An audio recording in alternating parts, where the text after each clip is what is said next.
May. A name that's both new and familiar.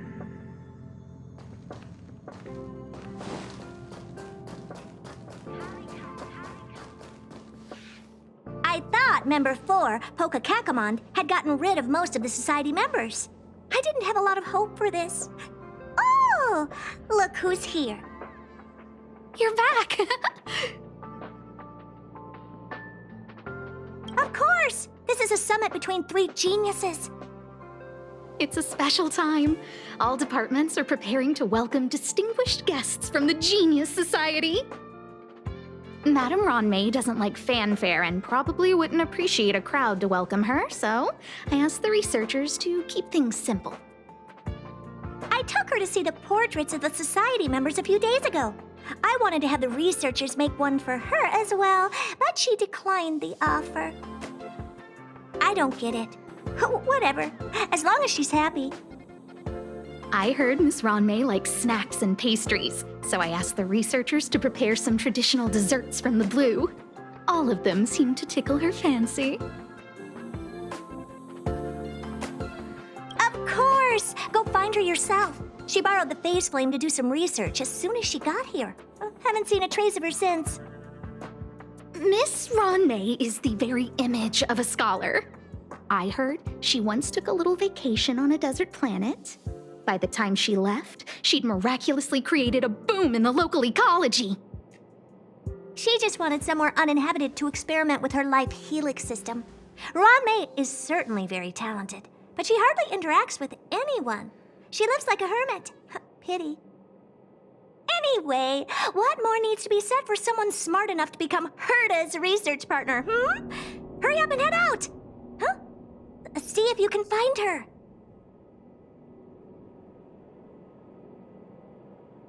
I'm not sure, but she doesn't seem to get around much. She spends most of her time between the Master Control Zone and the railway platform. Maybe you can start your search there.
There's someone next to the railway platform.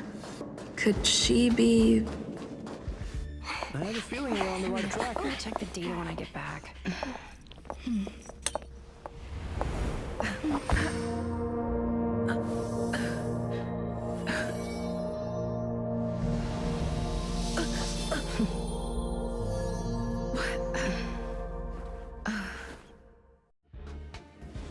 Hello.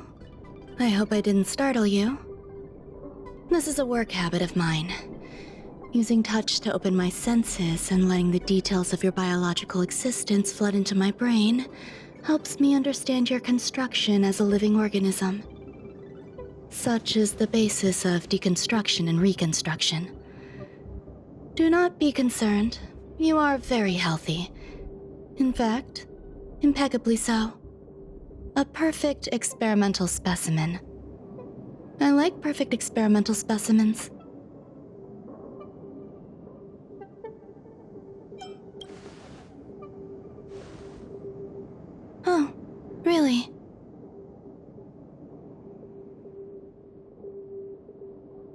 I expect the views here had me lost in thought. I don't usually go in and out of the space station, and only discovered today that it was blessed with such calm, open views. It is a wonderful fit for the sweet fragrance of lotus leaves, plum blossoms, sticky rice, and frosting sugar.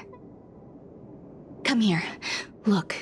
The blue planet is directly below us. It is so full of life. This dessert is very delicious. Here, take half.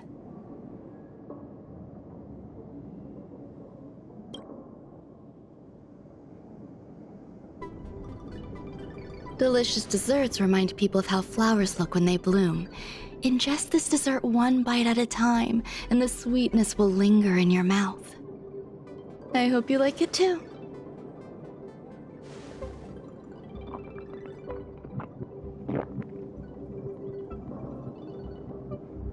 So, what do you think? I can certainly prepare more for you.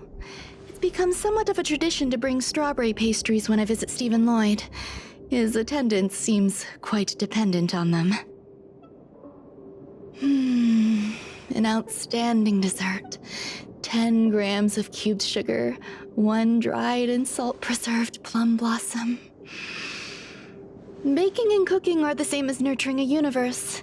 The heat must be controlled, planning must be meticulous, and one must not panic, no matter what happens.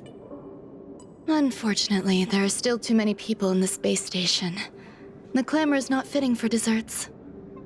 By the way, do you remember what my research is about?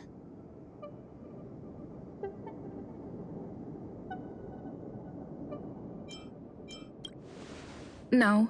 My research area is short stories about toilets. Huh? What's going on? What am I talking about? I see.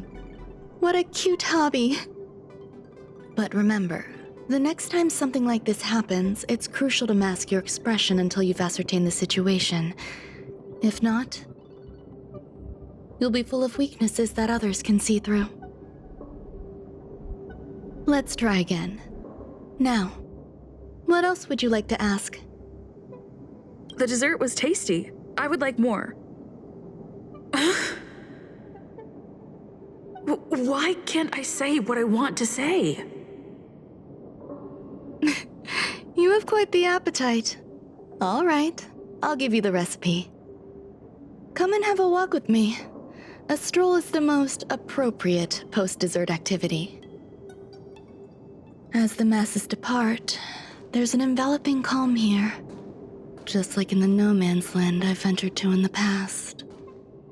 Can you imagine a completely lifeless world? From there, you can glimpse the stars that lie at the very edge of the horizon. Following its celestial trajectory, the Great Teal Star illuminates an endless sea of white across both the sky and land.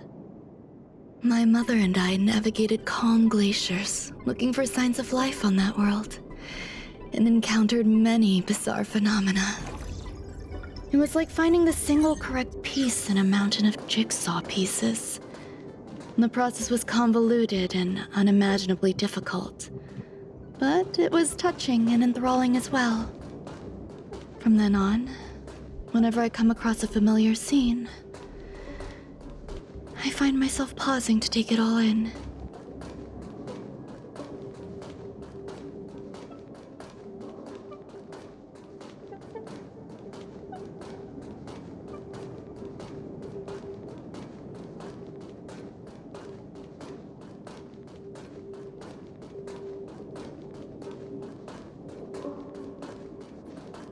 My apologies. It appears my words have left you perplexed. Please, don't be on edge. I bear no ill will. I haven't interfered with your linguistic faculties. Such an act would be impolite. I merely made a minor adjustment. A few days ago, I made my interest in you known to Herta. My intention is for you to serve as an assistant. Based on our interactions within the simulated universe, I firmly believe you fit the bill. I find extending trust beyond myself is challenging. A single error in detailed research can generate issues, and I despise matters that escape my control. Therefore, I added anti-truth serum to this dessert. It will not harm you. However, you will be unable to say what you truly think when answering questions related to me.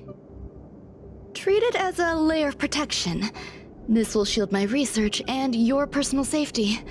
Once the problems have been dealt with, I'll give you the antidote. I can also reward you as compensation for being my assistant. I will fulfill your every wish. Does that bother you? I believe we will be able to be frank with each other, but that needs time. When I first arrived on the space station, I borrowed the phase flame from Herta. It's an invention of member number 29's circle. I hope to be enlightened by other society members' results. A surge of creativity led me to explore the cultivation of life on the space station. In my imagination, these life forms would be a new variety that are born as geniuses. I plan to name them after Lambda, member number 8 of the Genius Society. I don't know where it went wrong. They possess their own sentience, but are nowhere near geniuses. Moreover, my free-range approach seems to have backfired. In a lab leak incident a few days ago, some of these little life forms ran away and scattered all over the space station. I do not wish for Herta or Asta to be involved in this. Therefore, I'm hoping you can assist in recovering these little life forms.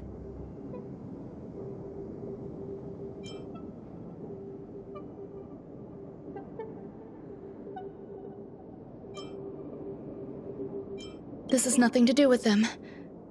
Besides, the more people involved, the more problems there will be. I do trust you. The researchers are still treating these entities as visitors. I want to steer clear of making my presence known, so as not to cause undue disturbances. I entrust this to you. Once the little life forms are collected, simply find a proper place for them.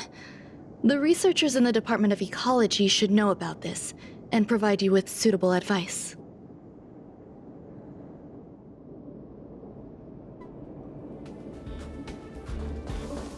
As the masses depart, there's an enveloping calm here. Just like the no-man's land I ventured to in the past. Yes, my mother and I once spent 11 long polar nights there.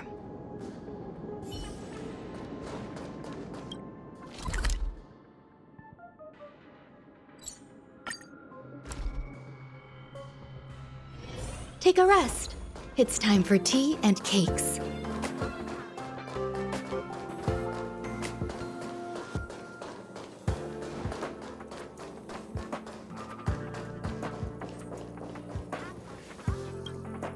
What?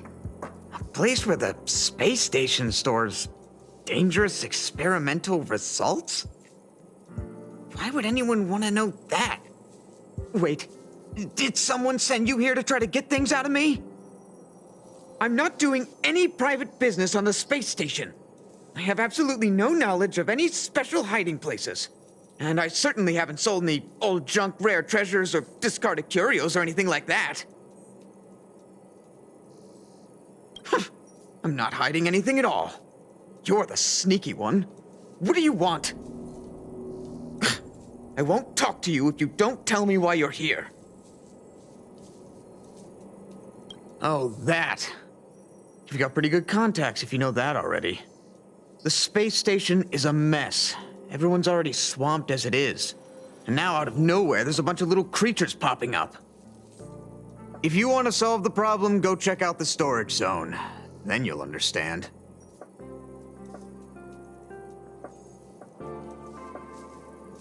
Kali Capo, all the good taste of Capo Kali.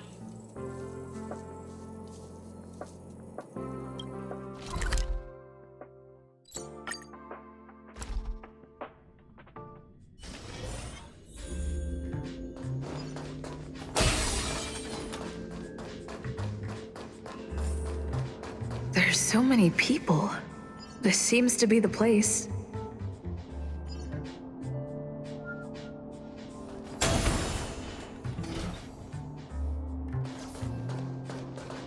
Ron May likes to listen to the space station radio during her research.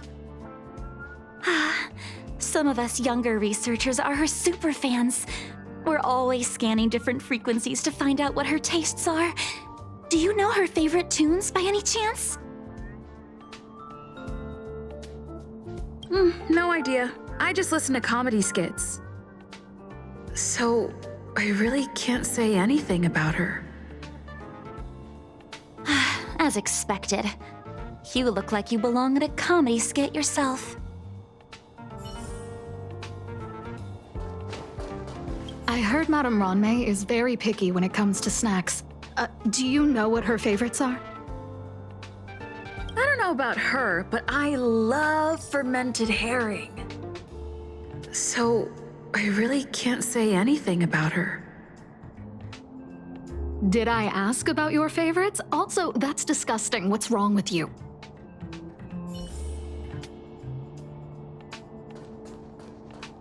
Molten cheese tart is the best.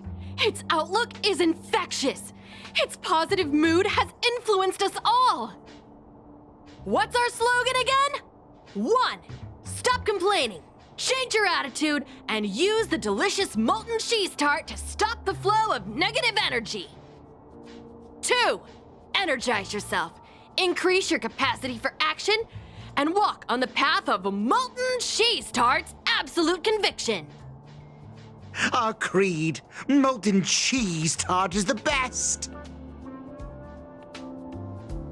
Oh, praise be! You don't know? Molten cheese tart is Madame Ron May's top fan. This is how it preaches. Those who offer their love are expressing admiration and affection for Miss Ron May. Oh, let me tell you something. Mr. Screwthum's followers are all very logical, but they're just awaiting the arrival of the mechanical aristocracy. Since you're so interested, I'll tell you how to secure an audience with the Honorable Molten Cheese Tart. You'll need to work hard to get there. You need to plaster hearts wherever Madame Ron May has been. If you're sincere enough, the Honorable Molten Cheese Tart will show itself.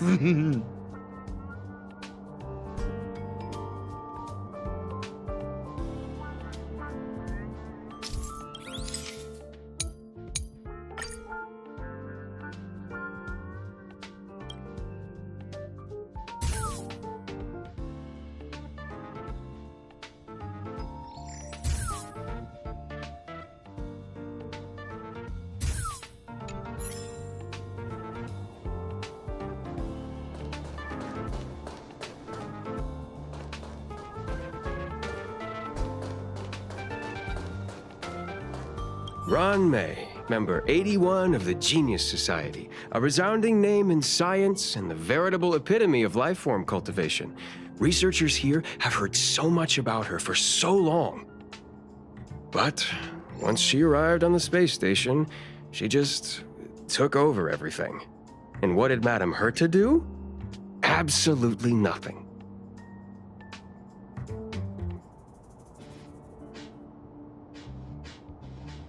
Never fear, the galactic baseballer is here. I can't even say that?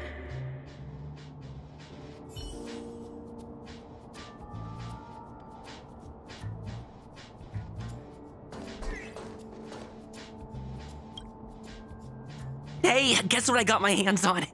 Word on the street is that this is the downgraded version of Ron May's life cultivation formula. It says 10 carats of ingenuity, 1 ton of practice, 30 particles of starquake, and a few drops of poisonous liquor for Madame Yu Qingtu. Rumor has it that it once created a talking chair. Not a particularly intelligent one, but boy, did it have a sharp tongue. They dismantled it and used it for firewood. Can you believe it? Let's give it a shot, shall we? First things first, we need to pick out the ingredients. We need to add some other good stuff in, but don't go overboard.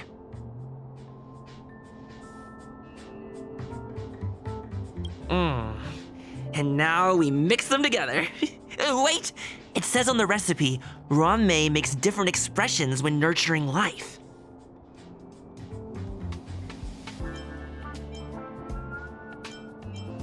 Yikes.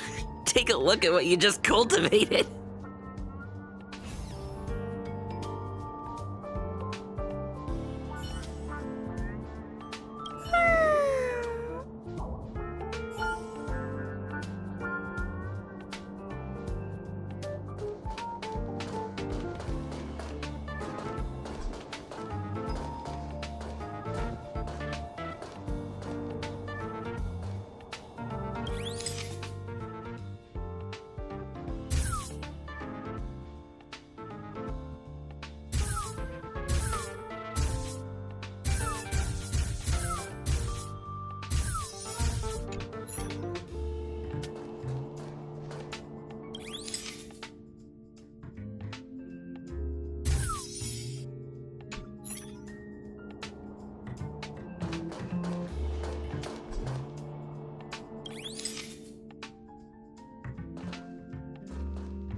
So this is the little life form Ron-mei made?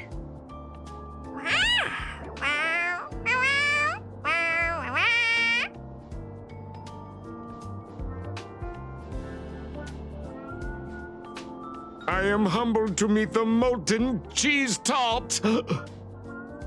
What are you frozen in place for? Oh, you don't understand the honorable tart. That's okay. No worries for situations like this. We've specifically concocted a synesthesia beacon.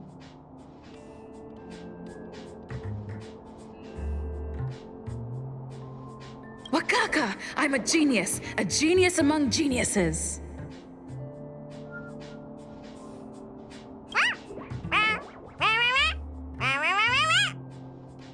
That was way too risky.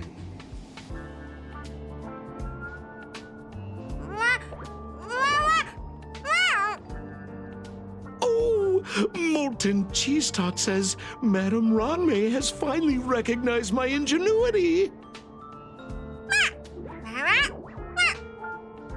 Molten Cheese Tart says, does Madame Ron-mei recognize me as a masterpiece? Molten Cheese Tart says, Madame Ron-mei still has not recognized me as a life form that passes the requirements. I need to work harder. Oh, such an enthusiastic Molten Cheese Tart. There's a kind of attachment reserved for the creator. To the world, you are but one person. But to me, you are the entire world. Oh, Madame Ron-mei. Hey, you! Yes, you! Don't you have anything you want to say to Molten Cheese Tart? You should at least express how you would like to follow Molten Cheese Tart. We wouldn't want to mistake you for an agent of gray bean paste, would we?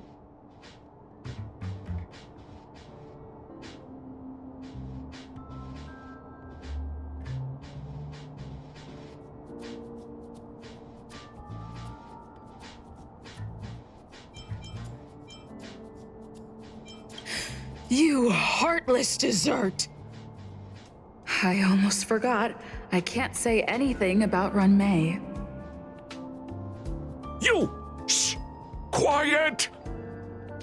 Oh, the honorable Molten Cheese Tart may have a crispy exterior, but deep down inside, it's incredibly sensitive and delicate. It's working so hard just to get Madame Ron-mei's attention! You see, the Honorable Molten Cheese Tart has always been fighting against gray bean paste in terms of flavor. The Honorable Molten Cheese Tart is a firm believer that people's lives need to be optimistic. They both hope to receive Madame Ron May's recognition and have been working so hard. Of course! It's not like we have any followers of gray bean paste here. All the ones who came here to stir up trouble have been converted by us. They went from refusing molten cheese tart to loving it. This is called conceptual annexation of taste. It's genuinely puzzling. Despite Molten Cheese Tart's remarkable qualities, why hasn't Madame Ron May acknowledged it? It's clear that it yearns for her love. Love from the creator to her creation? Familiar love? Doesn't sound right. Romantic love? Definitely not. I don't know. Expecting me to understand love is like asking me to map the farthest reaches of the universe. Remember, as long as love is your compass, you're on the right track. And in the wise words of the Honorable Molten Cheese Tart, love must be shouted from the rooftops. That depends if the Honorable Tart agrees to it.